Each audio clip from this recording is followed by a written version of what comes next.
Şu an 2110 metredeyiz. Bağır Dağı'nın zirvelerine yakın yerdeyiz. Bağır Dağı 3000 metrenin üzerinde. Biz henüz 2110 metredeyiz. Karşımızda da Şengül Dağı.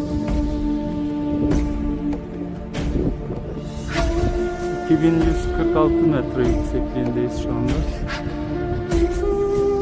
Bağır Dağı'nın zirvesine yakınız.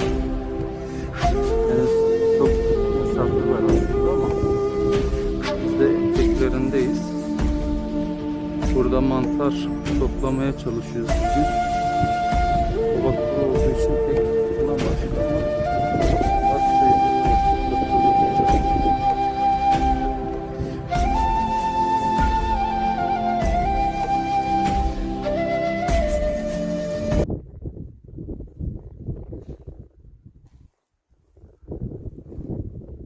2450 metredeyiz.